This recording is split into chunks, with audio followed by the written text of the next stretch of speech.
Hello, everybody. This is Smitty with Oz Talk for December the 10th, 2024, episode number 25, I think.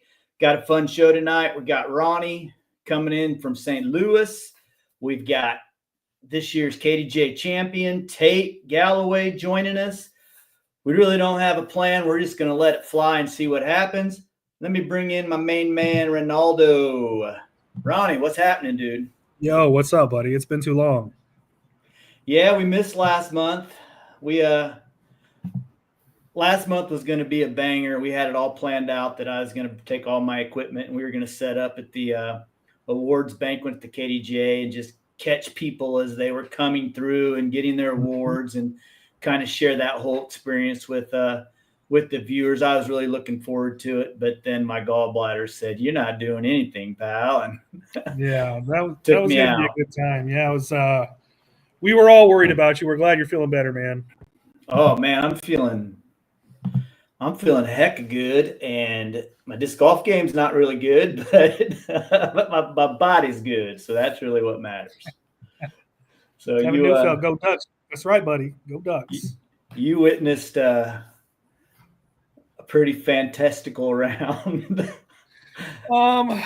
That's certainly on the short list of the worst rounds I've ever seen you play at that golf course. 909, baby. 909 is not what we would generally expect from you, but I didn't fare much better, so I can't talk a lot. Well, the good news is I didn't have to tank because I fought until the very last throw. The unintentional round tank. I didn't have to report you to the PPGA at least. Oh, and I was threatening to walk off that course pretty early. Yeah, I could tell early on after you after you threw it about 30 feet past it on hole 7 off the top of the basket. I was like, yeah. He's and then missed it. I was like, yeah, he's not having any fun. And then of course I immediately dug the knife in a little bit. So you don't suck too often. So we have to harass you a little bit when you do. Yeah. So then what happened on hole 8 after you dug the knife in? It was warranted. It came back at me a little bit. So to quote Jerry Staub, that is what karma really is, right there, buddy. It certainly was. It certainly was. Hole 8 was not fun for me. Off the cage, roller to 30, miss. Miss. All right, let's get this show started. That's enough degrading our own disc golf lives and laughing at the expense for others. But hey, man, it's that time of year, buddy. Yeah, buddy. We got the food drives kicking off. The discs are ordered.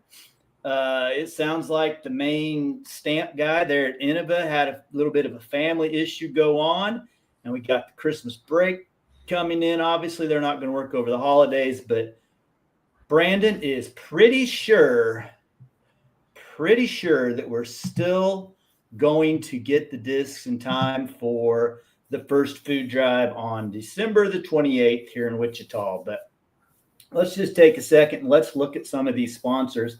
These two sponsors, Pie Barker, that's your company that you work for, and the farm at Quail Valley, both ace sponsors, meaning they ponied up 500 biggins to be on the disc. And that goes a long ways to getting us started off on the right foot.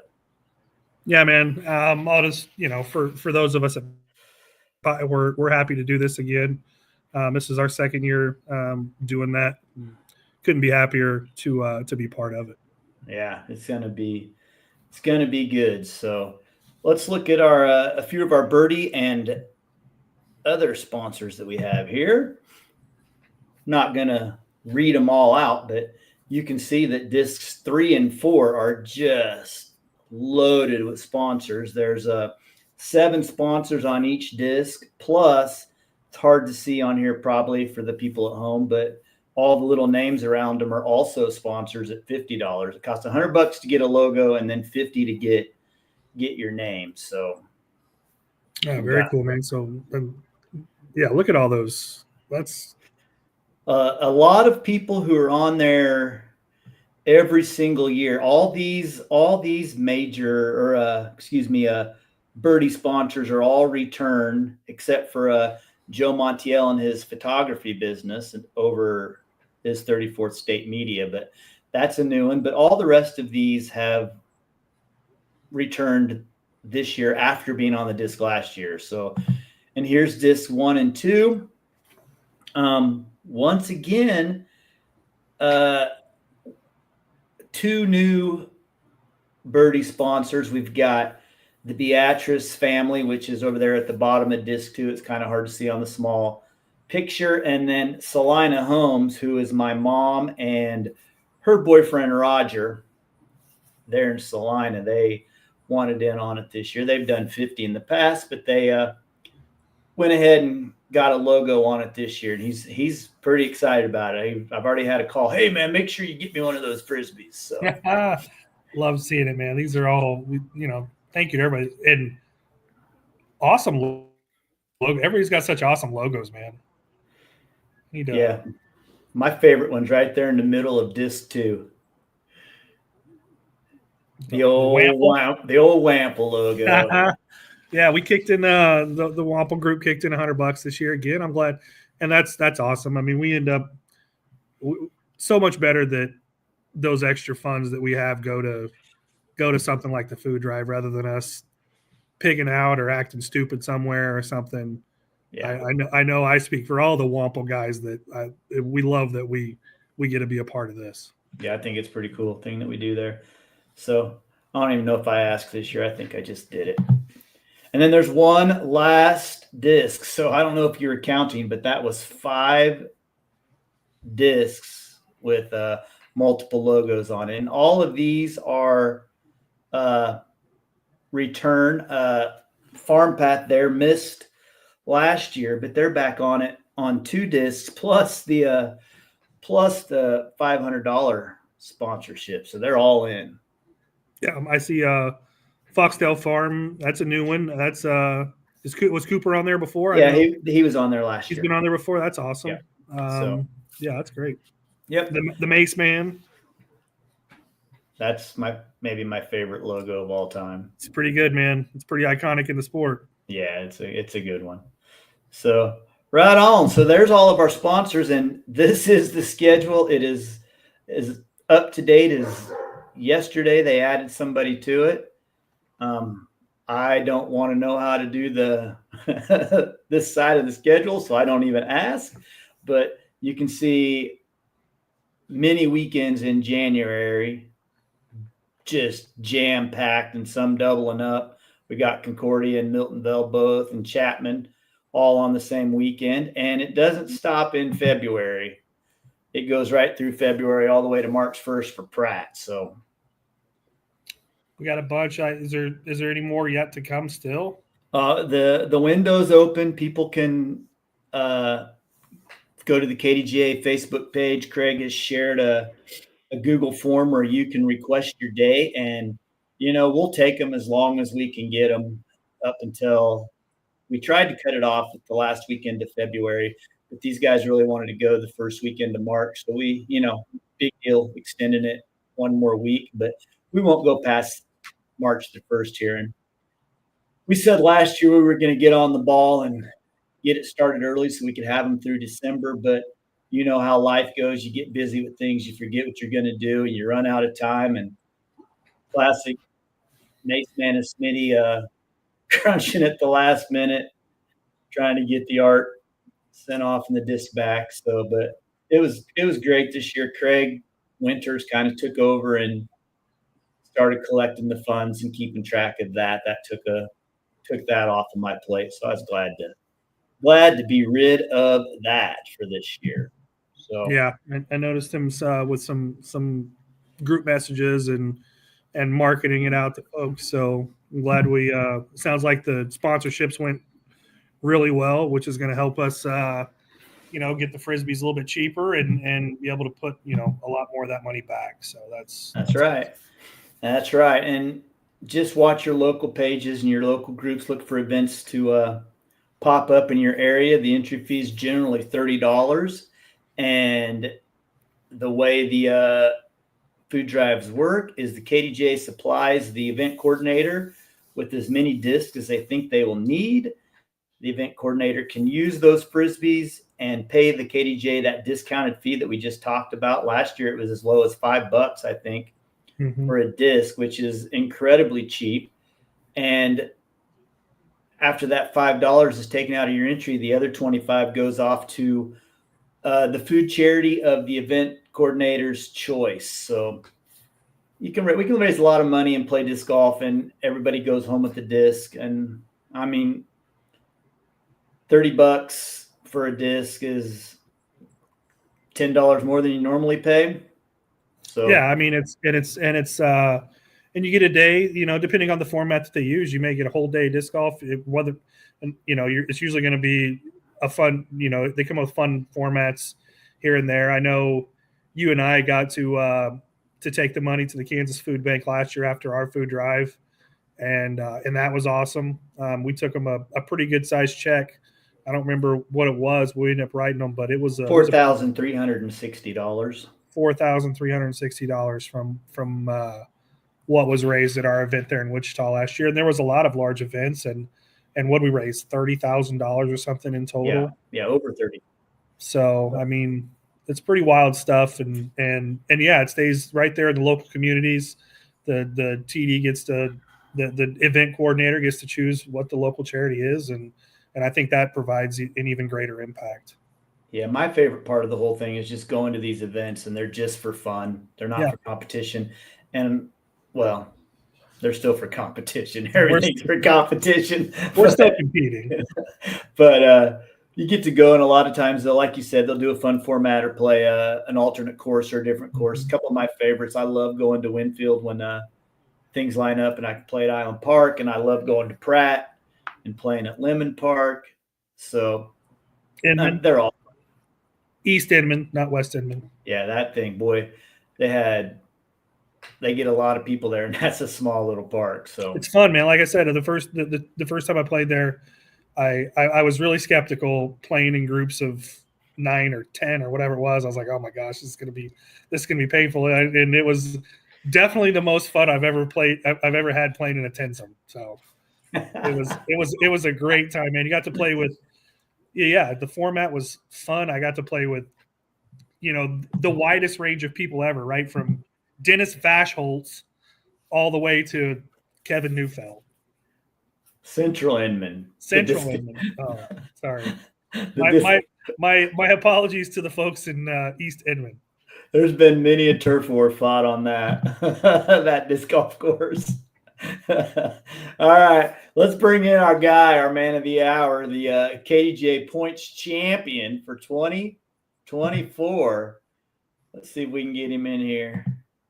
There he is. Let's put him where he goes. What's up, Tate? Hey, how's it going, fellas? How are you guys doing tonight? I'm doing great. Doing good, champ. How are you?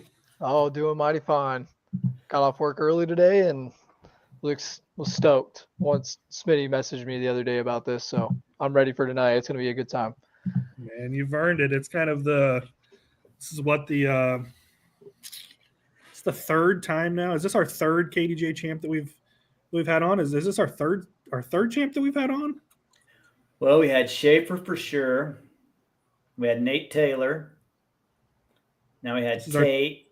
Tate's got the trophy right there behind him, I think, so he can tell us who won it before Schaefer. And I believe it was AJ Carl.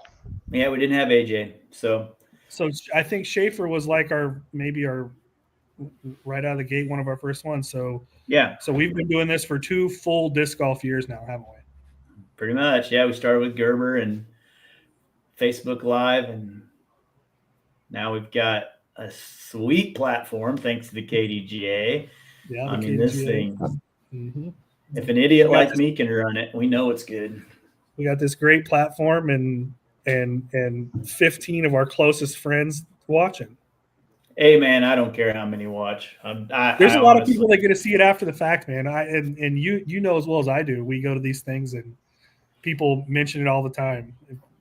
love how they love the podcast. Yeah. They love it because of dudes like what we've got on, So let's find out from him how he became 24 champion.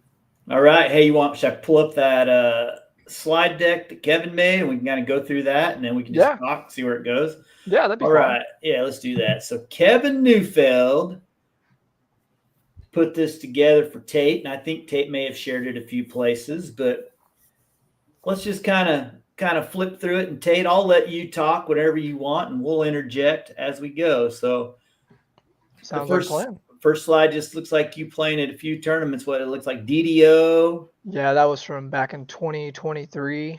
And what's this piece of crap red basket? So that was when we were actually starting to get Little River's course back up. Darren got a 9-hole that's out here over at the ball fields and the football field, and we were testing out different spots. And I think this was maybe about a month in where that spot was at, and I hit that ace on hole 7. And then, kid you not, like a couple weeks later, he finally got to do all pin placements, and he pushed that basket about another 150 feet back in between the 2 ball fields, just so that way I would never do it again. Which me and him laughed about it afterwards. I was like, that's amazing. You're lucky it stuck on that piece of junk. Oh, I couldn't believe it. It was a dead rope the moment I let go. And then where's this yellow basket at? That looks like an Emporia building in the background, but the trees don't look like Emporia. That's Milton Vale. Oh, the Toodle. Yep. Yeah, that was it's been a long time since I hit a tournament ace coming up into that. I think the last one I did was at Mac Attack, and that was when I did not pay for an ace pot. So coming up from that, I've paid every ace pot at every tournament I've went to since then. As you should. And that is the next one I've hit. And then, yeah, it was nuts. Could not believe it. And then that blue one, is that in Emporia somewhere? That's at Rice Park. That was when me and Andrew Pyle went there, and all we had was toros and a putter. And that was all we did. We just tested it out. That was the first time I went there, and yeah, I got lucky and hit that one. That's a fun little course. It's a good place to do a little disc golfing and cut your teeth on disc golf. So let's see what else we got here. A few of your sponsors, I'm assuming. Yep. Tell us about them a little bit. Yeah, so Little River Disc Golf Club. I've been a part of them ever since I was really, really little. I mean, ever since I've been going to their club since I was about 14, 15 years old. And I fell in love with it ever since I met Darren and everybody, and they started, ganging up on me and trying to beat me down all the time. And I learned a lot of things from them over the years. And it's crazy to see how everything has come about. And I'm very thankful for that. I mean, they have taught me so much, and I enjoy every memory and every new memory that I can do with them all the time. There's no doubt about it. And they learned that they can't beat you. I remember on the old Little River course that we've had here. There was one time I came up to league and I took the one tag from them. I can't remember what I shot. I mean, it was a long time ago, but everybody was like very skeptical. They didn't think I shot that. So that next day, Darren made a league round and called my mom and said that he needed to be out at Wall Park in McPherson just so that way they could play for it. And then they stomped me down in the dirt in McPherson while I was staying there and took it away from me.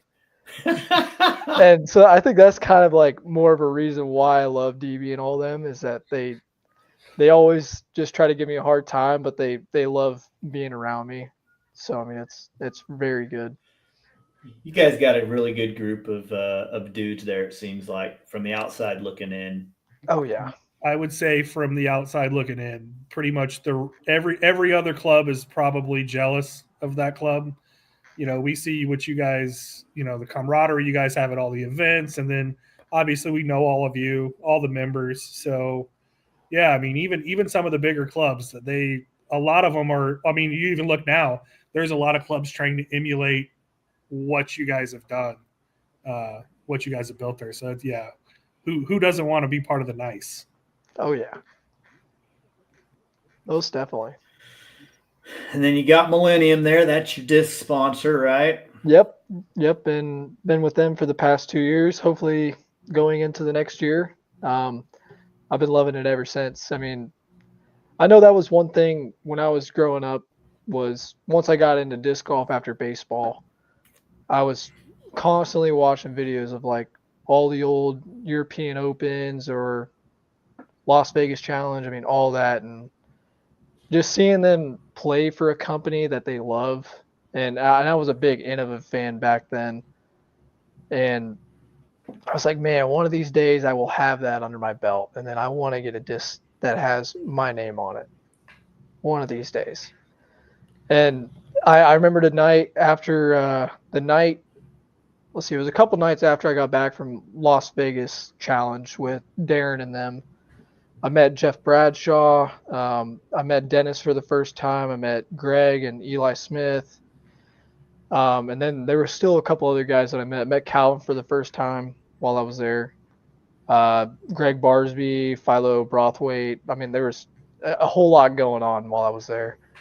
And at that point, I was on cloud nine. I mean, I could not believe what I was seeing and what I've got to interact with at the time. And when I got home, I was talking to my dad one night. We were just having a good time at his house, and then I got an email from Jeff saying that hey, when you got a second, look at this document. And then I opened it up, and it said the whole sponsor thing underneath it, and I couldn't believe it. I kind of threw my phone down. I was like, Dad, can you please read that and tell me that's right? I was like, because I'm about to start crying, dude. And yeah, and from there I was so stoked. I mean, I know I got one checklist off under the belt, and I'm hoping this next year I can start trying to move a little bit more work on the PDGA side of things, try to get my rating back up. I want to try to hit 1,000 this upcoming year and kind of see where it takes me. It's a good goal, man. And I tell you what, Dennis Voschholz is in my list of all-time greatest human beings I've met.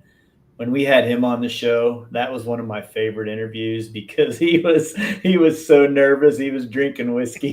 Yeah. So he could stay calm. But as awesome as Dennis is, I think Lindy's the one you better. Oh, definitely. Yes. Yeah. She was so whenever right after that we they had the DU tournament, and so me and Darren and Dennis and Lindy all were out there at the course, and we were playing, and I was kind of telling her everything about Jeff and all that, because that was actually after that happened. It wasn't right after LVC, but yeah, I got to talking to her about it. Was telling her about my whole experience with all that, and I guess she was taking videos right behind my back and was like showing Jeff, was like, hey, you need to start doing something, like get this guy on. And I can't thank her enough for that, because I heard that like maybe about 6 months after that happened. Yeah, she's awesome, but she is cool. And don't worry about that little short dude. You don't have to care about. I'm just kidding. I just love making fun of that guy. Oh yeah, he's cool. That whole group is good, man, and I know they're proud to have you on board, and we're proud that you're part of it, man. It's cool. Definitely, it's something that I am glad to be a part of in my life. I know I want to be doing it for as long as I can. Definitely, at least until my knees give out. I tell you what, buddy. I tell you what. I hate to be the bearer of bad news. that might come earlier than you think. Right. So here looks like Kevin compiled a list of events and points that you played. Tate, 41 disc golf tournaments is quite a few, buddy. Man. Yeah. Like I said, I mean, I had at least in the video that I posted out, I had something tragic happen back in March, and it kind of hit me hard. And I got to the point where there was a gap in between the KDGA weekends, I believe. I think I missed one after that all happened, and I kind of got to the point where I was sick of being at home, and I didn't want to be staying at my house on a weekend and constantly think of that kind of stuff. And I decided to just keep pushing and just go play every weekend. At that point, I wanted to at least make a set in stone, and I knew at one point, I think back in, I want to say August, because I think that was when I was about at 800 points or so, or it might have been like 795. I was like, man, I could probably push it past 1,000 if I kept going. And I didn't know if it was possible. And then finally, when I got to like October and starting to get into November, I was like, oh my God, I might actually do this. And I mean, that was kind of the goal from there out. But originally it was, yeah, like I said, I just had something happen and decided to just keep going on through KDGA and just try to rip out as many as I could. Man, dude, that's the beauty of disc golf is it's always there for you, Yeah. right? It's got me through so many of the lowest times in my life, and there'll be times when I would go out to play feeling down, and I could maybe make it 5 or 6 or 7 holes, and one of the lowest times in my life, I was in Salina. I lived in Dodge City, but I had to be in Salina, and I was just devastated. I lost my dad, and that group of Salina people got me out of the house and on the course, and Shelly Donaldson, I think, was the driving force behind it, and Mace Man, of course. And yeah, dude, disc golf, it's always there. So Yeah, you kind of, we don't necessarily need a therapist couch, man. We just need our bag of circles, and we can go out there and yeah, I'm similar for me, man. It's got me through some of the darkest times in my life, and I couldn't deal with anybody anymore for that day, but that tee was always there, no show. And yep. I'm glad it helped you too, man. And I wish I could give you one of my points though. Oh my gosh, that 1099 is driving me crazy. Yeah, we were talking about that. I even called Kevin. I was like, really? 1099? Can't you just pretend, man? You do the points. Pump it up one more. Help a brother out. But I think it's still pretty cool though. And plus, 1099 is pretty wild, dude. There's not a whole lot of people in the 1,000 club for KDGA. Yeah. It's a short list. Yeah, well, I think didn't Wiggins have the record until this, and then this is the new record, right? Yes. He had like 1067 as far as I know, or 1070, something like that. At least as far as I know. I mean, I haven't went back on the forum and actually found out anything past that, but well, we can find it back to what I tell you earlier, 2014 14, or something. Yes. Yeah, and that was what I was looking at too, because I was doing a whole bunch of math on a paper and actually looking at everything. Well, nobody got to it before then because there was the first 1,000 was somewhere around that time. Wiggins, me, Bo Carrasco, and maybe Crispin, we all broke it in the same year. But it was different then. It was easier. It was a little bit easier and a little harder to get points then, right? So there wasn't the minimum, right? So you didn't at the smaller events, you didn't get that floor. But we also had double point events and that kind of stuff too. So that I think they probably kind of just counteracted each other. But we didn't get to 1099. I can tell you that. That's yeah. As far as I know, that's the record. Back at that year when we had the double and triple point events, the idea behind that was somebody could be a member, not play every single event, and still have a chance to win. Well, what we found out is that didn't matter because the people who are going to win are going to play 41 events. They're going to play enough to win anyway. Yeah. Right. So, yeah. And you're right. The points were a little harder to come by in the fact that you might show up to a tournament and have 7 KDJ members there. So you got 7 points. Yeah. Now, if that happens to you, the top guy gets 20, and then we go down from there. So, right.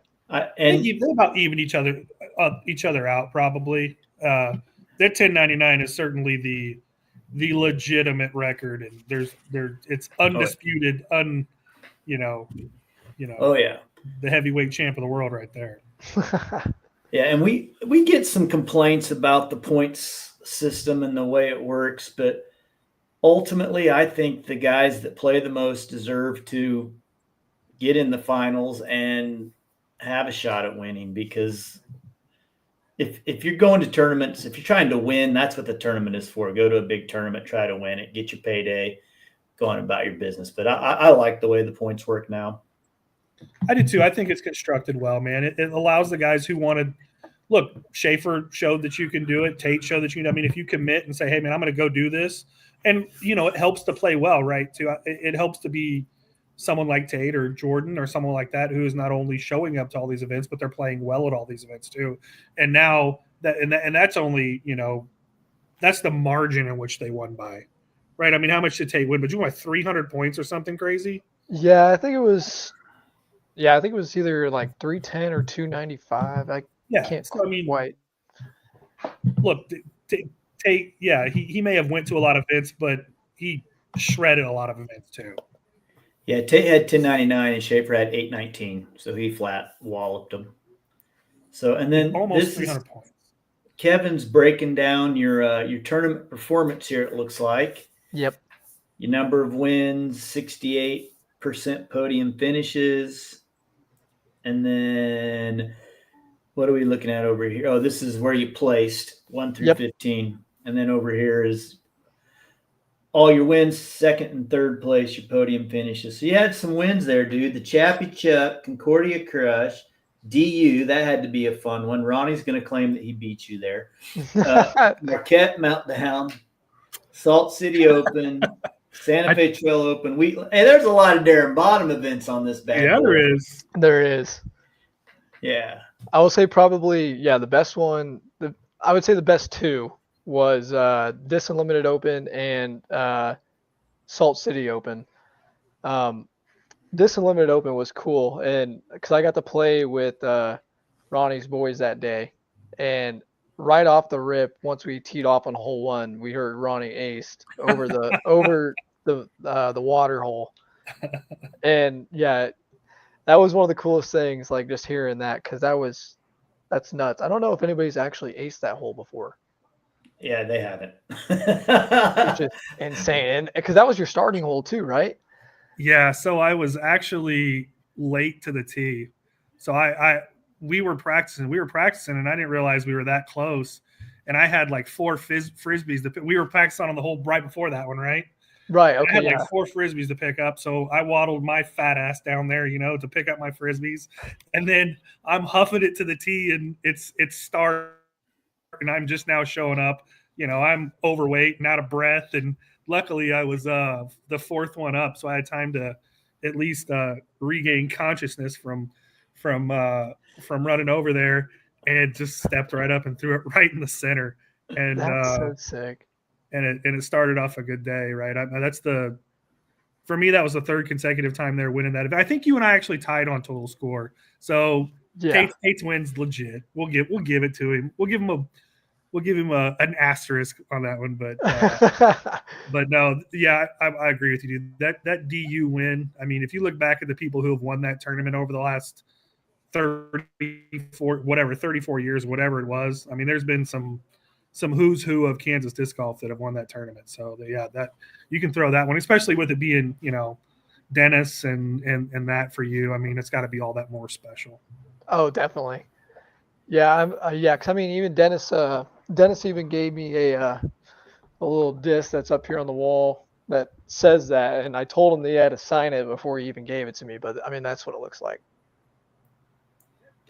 Awesome. Yeah. He used to always get a full color with him somewhere on the course. Yeah, there is another disc that I have. It's sitting over at his house that I need to go pick up, because there was one that was from back in 2014 with him standing like by the church. Yes. Yeah, I used to always buy one of those and make him autograph it. Yeah. They're in my garage right now. So I he hated autographing him, but I was a persistent son of a gun and wouldn't let him out. Oh yeah, definitely. So, man, that's a lot of tournaments, Tate. Yeah. It's a lot of good playing too. Look at that. 19 times he finished first or second. 60% of the time. Yeah, that's great, dude. Pretty solid, dude. Thanks.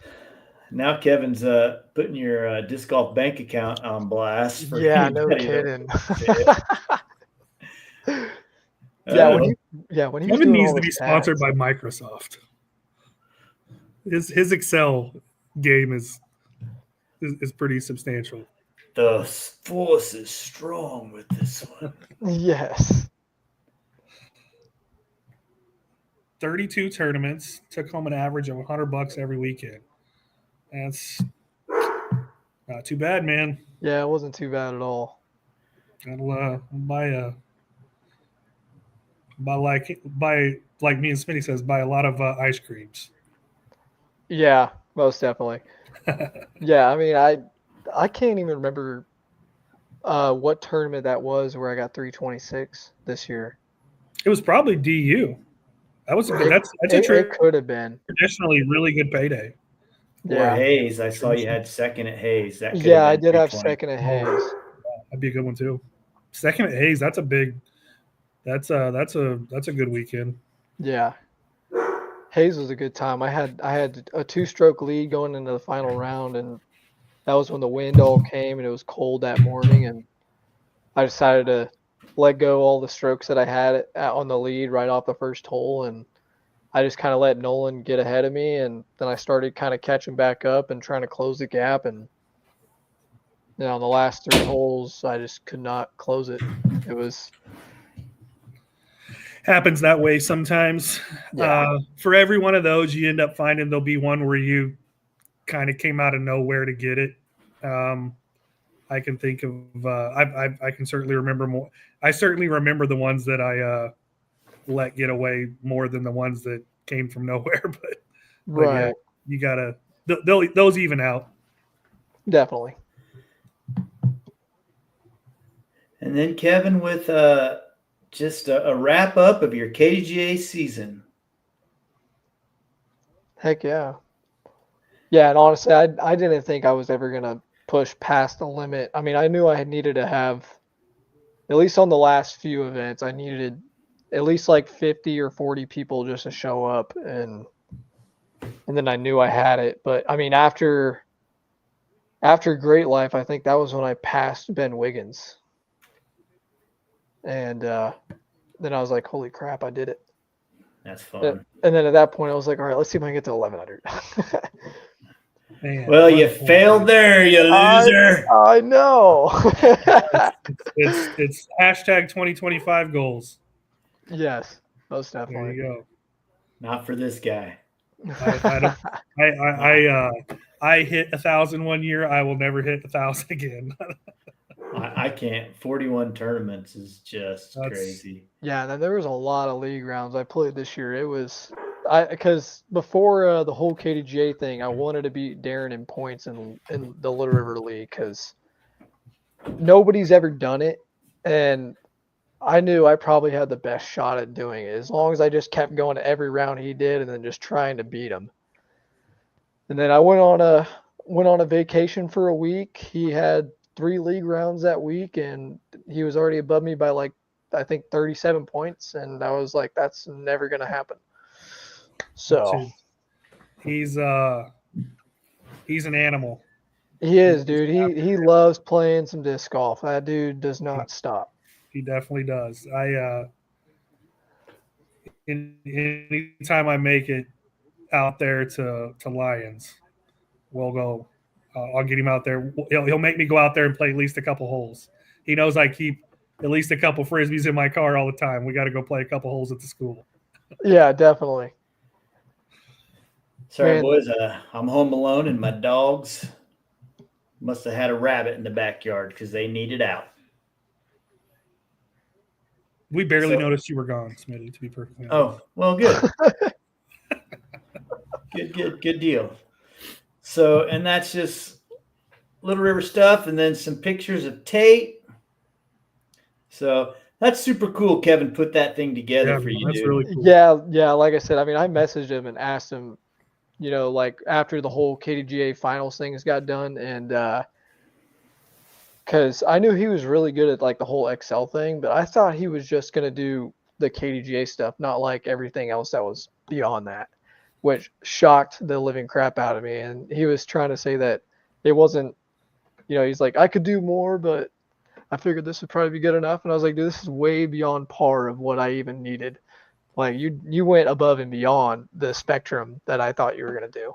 Well, he And is a total nerd, so He's a dork and he loves doing it. So dude, it's so cool to see it, because man, even like when we're doing like the whole league thing on DB's computer, he shows me it all, and he's good how with it. fast he works on like the Excel spreadsheet is insane. I would love to see him like do like one of those world record like uh test runs and just see how fast he can do it. Cause I'm sure he'd be up there. Well, we always get to see all his breakdowns after tournaments for hole breakdowns and all that kind of stuff. So we all get a dork out with him. Oh heck yeah. Yeah, it's pretty cool. It's pretty cool that we got someone that likes to do that kind of stuff because he does it for all of us. Oh heck yeah. So, well, Tate, you talked a little bit about your goals for 2025. You said 1,000 rated. Yep.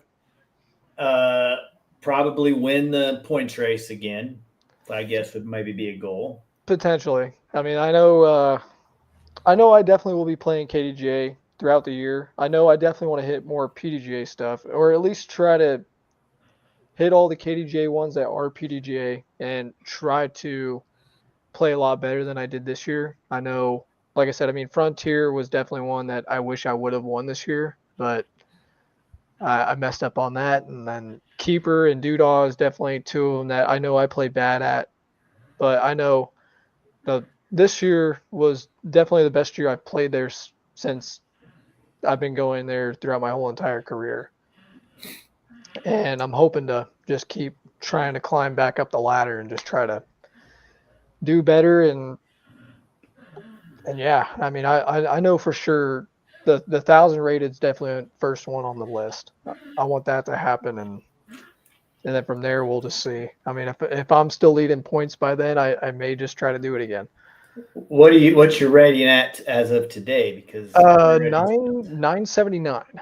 Yeah, so it'll be a tough climb to get it up there. It'll definitely be doable, but once you start moving up, what happens is all these old ratings that are on there are still dragging your butt down. Yep. And as those things fall off, you'll probably start to climb a little bit, and then yeah, you'll get there. Yeah, for sure. What's your are you planning on kind of trying to stay local next year? Or are you going to try to get out a little bit more, maybe play some major events? I know I've been talking to Andrew Pyle. I know he's wanting me to go out with him to like towards Arkansas. I know there's a couple of tournaments down there that we were kind of talking about going down there. I mean, it's not fully finalized yet, but I know for sure I'll definitely stay local. And then if I can try to branch out, I would love to go hit Oklahoma. I've never played Ponca City. I know there's a couple up in Nebraska that would be pretty fun to go hit, but Star City. Yep. And then maybe Colorado, maybe Arkansas, maybe Missouri. I mean, I haven't quite fully figured out what my schedule wants to look like for next year.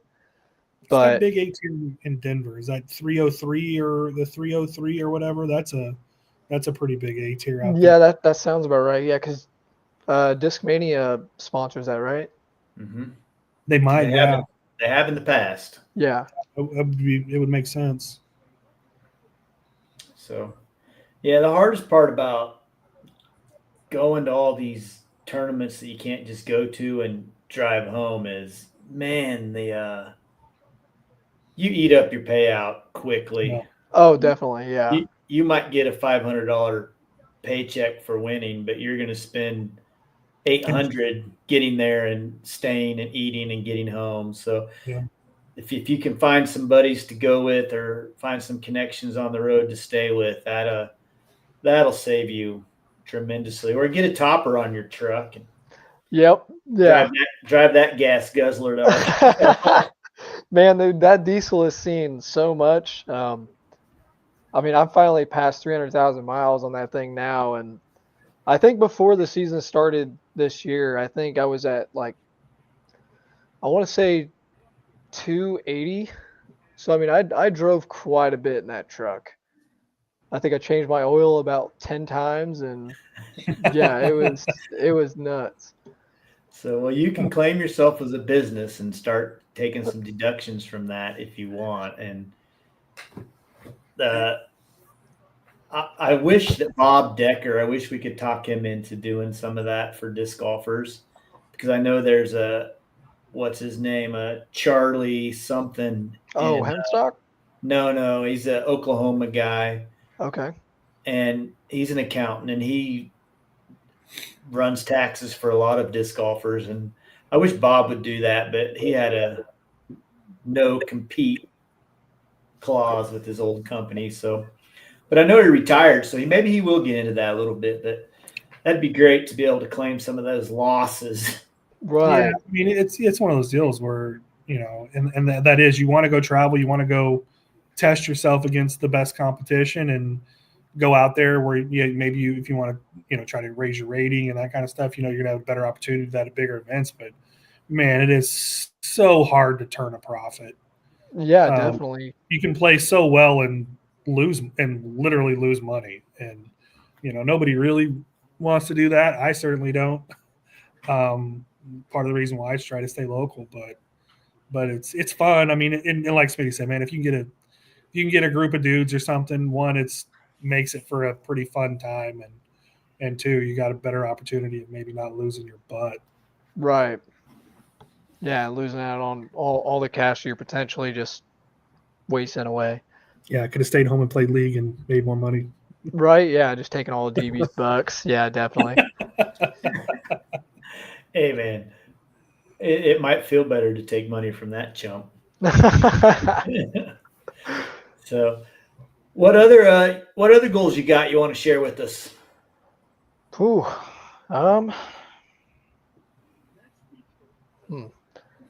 I know I definitely need to work on my forehand. I mean, watching Jordan play all year has made me realize that like not having a 400-foot forehand costs tournaments.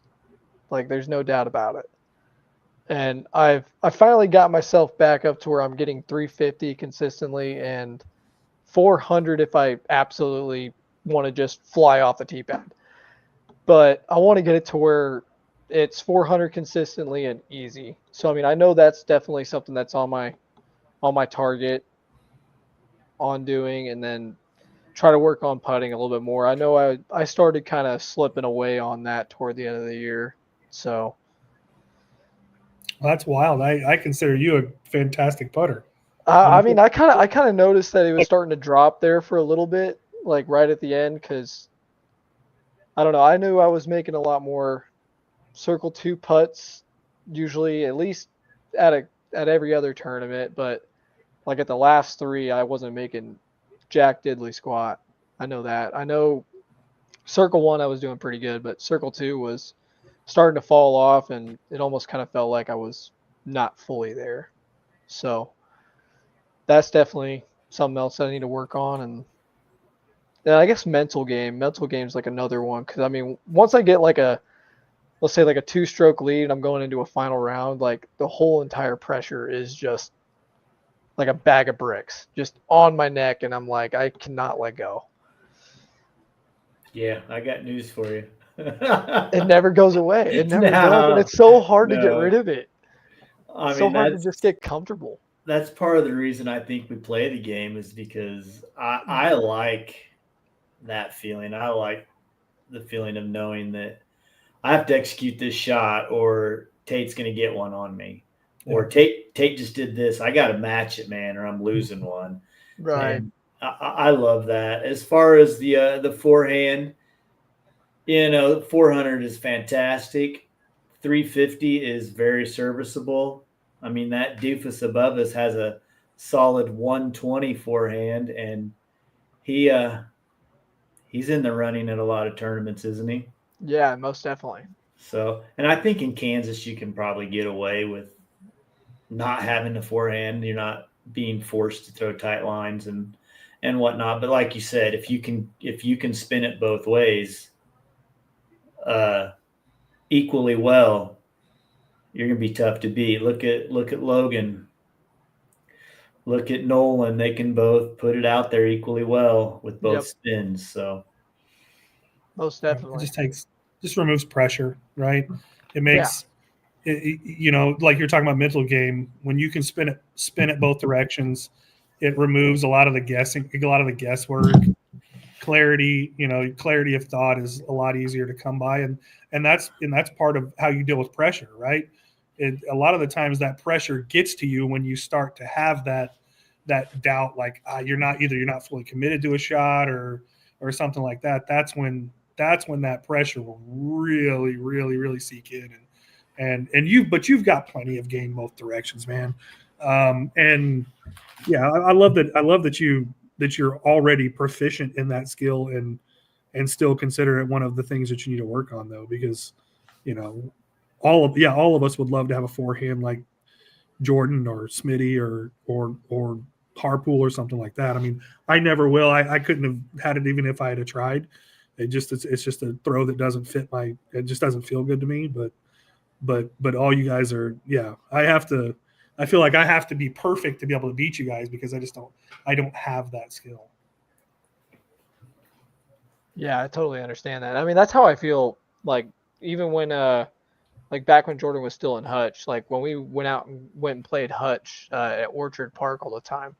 'Cause, I mean, there was a bunch of forehand holes just right off the rip, and trying to keep up with him doing backhands at the time was it almost felt impossible. And then I finally just kept watching him and kind of understanding what he was doing. And I've kind of got it figured out now to where I know the timing wise but I mean I know there's still work to do. That is definitely Yeah, for sure. you guys are all you guys all make me sick. I feel like we should you should only get to throw like one of those around. Pick where you throw it at. I wish I could say that to Jordan. And then I'd be vice versa. Let me just throw forehands while I do one backhand at one hole. Then I feel like we'd be pretty equal. I would not be. well, he definitely knows his strength. Jordan does, and he's going to go to it anytime he can. That's Definitely. smart golf. So, well, let's give your sponsor Millennium a little bit of love. Tell us what disc in the bag that you are just living and dying for. So, I mean, Scorpiuses are like a top for me. Also the Quasars. I mean, I think four of each in my bag, and they're all different plastics, different runs. Those are usually my go-to for any forehands or backhands that I'm wanting to get very far down the fairway. Um, and then for mid ranges, it's the MS, the Aurora. Um, that has been my go-to. I don't know if you see the red one that's in the middle of my bag. That was what won me the state championships at Beloit in 2023, going into the playoff, and that disc has been a staple in my bag ever since. Anything that's dead straight is it's go-to butter. Like it's amazing. And then uh, 1.3 color Dracos. Um, those things are amazing. It has been the most fun thing I've ever thrown. Like I mean, I used to throw Firebirds all the time. Loved them, and then FD3s from Discmania back when they were on Innova side. But comparing that to those two things it's kind of hard to beat, at least in my opinion. I mean, this has been the most fun for sure. Um, and I mean, that's one disc that I hit an ace this year at a tournament up in Augusta Open with on, I think that's hole 12 at Garvin Park, which is the one that goes over the canal. I mean, that That's was, a gross ace, dude. yeah, it was definitely one of the coolest shots I've done I this heard year. about this ace. Yes, I remember hearing about it. That is disgusting. Smitty, have you played that hole? I played that tournament. That's gross. But yeah, that was the first time I ever played that park, and walking up to that hole, that was like, dude, this is a Draco all day. It's like sweet. But yeah, and then I mean, I throw LSs a lot, especially for if there's like a big turnover backhand that I want to do that goes almost 500 feet, like I will throw it. And it's like the very old finger pretty, like finger grip kind of plastic. I mean, it's, I think from one of their like second runs that they've done of LS. And other than that, I mean, Omega 4s is what I putt with. I putt with big beads sometimes, the super softs. I mean, there's a whole bunch. I think the only two discs that are not Millennium in my bag, actually, there's only one now because I finally taken it out because it got a little too flippy for me. But the only thing that I do throw is a Toro. But other than that, everything else is Millennium. Oh, and I have been throwing an EXP now. I finally, Andrew Laughlin, which big thanks to that guy. He sold me this old EXP that was a 1.3, I believe, and it's kind of got that fingerprinty feel to it, and it is the best, like straight to reliable finish flying disc that I enjoyed a lot, and it's pretty cool. It's tie dye. It's I've thrown it a lot since I've gotten it. It's a 1.6 actually, but it's Oh, that's way old, dude. yeah. That's really, really old. But yeah, I mean, it's like every time I pull this out and I throw it, I mean, it's so cool to watch it fly, and I know I can rip on it and not have it completely flip over. Yeah, that thing's old. I had that when I lived in Ransom, I think. That might be how old that sucker is. Oh wow. They, that's the one thing, like the Millennium stuff, all the different runs, and you guys knowing all them numbers, and I don't know that I'd ever be able to keep it straight. I have to ask somebody, what Scorpius do I need? Yeah, I've kind of figured it out, but I haven't thrown all the runs yet. And I'm planning on wanting to do that next year, is try to get at least almost all the runs, and then try to figure out what is most stable, what's understable, kind of in that ballpark.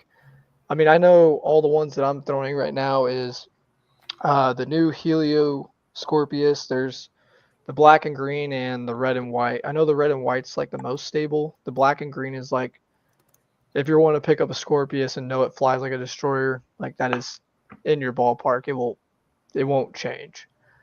And then like the blue and bronze is like the most glidey one. Like it'll do a big S for you and go way farther than all the others. And I know like the 1.10 Sirius. I mean, I could just go on and on.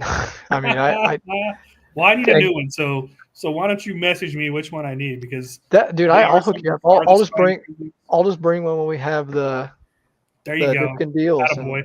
and we'll get you hooked up. We'll see. Ronnie used to have this purple Scorpius. You son of a! I almost put the text. Don't you do it? He loved this thing, Tate. Yeah. He threw it on nearly every shot, and we were out playing a big wolf match during COVID. Big crew of us, big money shot. Bloop, Gonzo, right Really? in the river. Yep. He has. It's been a sad. Hang on a minute. That was the longest flying frisbee I'd ever thrown in my entire life. And worst floating. Do you know what run it was? Or man, I don't know. It was K-State purple, and it flew. It was the only frisbee I've ever thrown that I could legit touch 450 on. Okay. If I got it all, I could get one. I could get one out there about 440, 450 with it. It just, man, it was perfect, and then it wasn't. I gotcha. $50 worth of wasn't. Well, I mean, it was an expensive throw on multiple levels. Yes. Well, I can't say that the blue and bronze Helioscorp will go that far, but I know once you get it beat in, I know it bombs, dude. But then again, I mean, I trust my black and green one more than any other Scorp. I haven't really messed with them all, but I don't know what it is about it. I mean, ever since that was one of the first Scorps I got, and that was the only two I got in the box when those got released. So I guess I kind of have more of an emotional attachment toward that color side, I guess. That I've never lost them yet.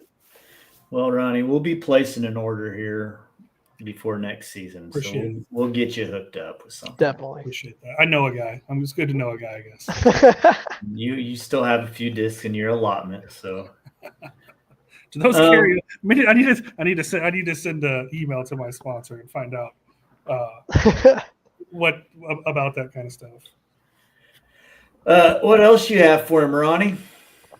Man, I don't know that I got any more questions, but yeah, just dude, I have a fun time watching you, man.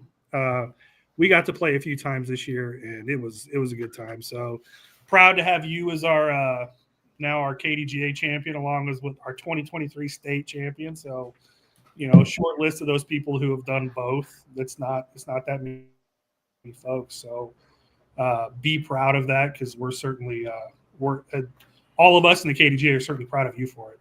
Yeah, for sure.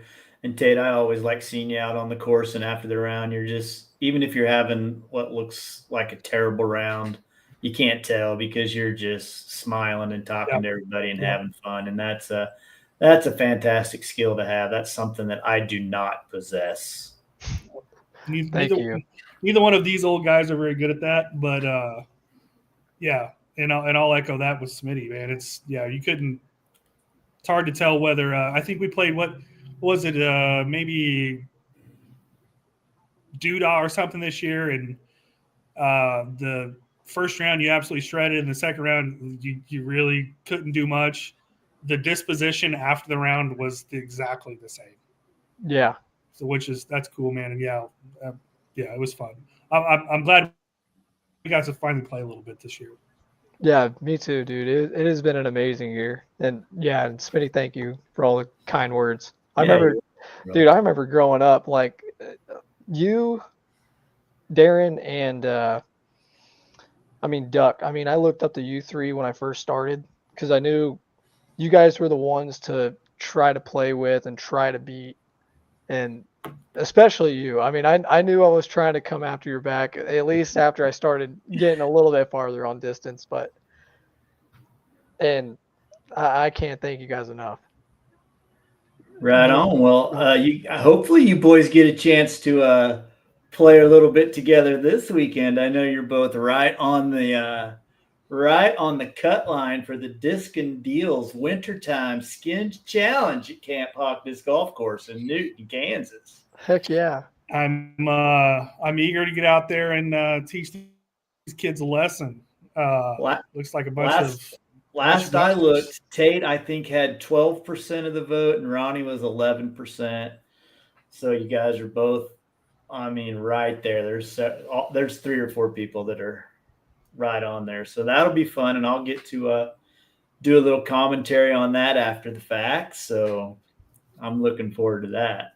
Yeah, it'll be a good time. I really hope we get to play and take a few other people out there with us, and Camp Hawk, fun. That'll be great. That'll be great. It's always a challenge, man, but it's a fun place. One of my favorite places. So I know it's on your list. Yeah, definitely. I love it. So, all right, man. Well, I think that probably wraps us up. Tate, I really appreciate you coming on. And like we said before, as far as a champion goes, you're exactly what the KDJ is looking for and needs in somebody. So I'm glad you got it, buddy. But don't bank on getting it this year. No. Sounds good.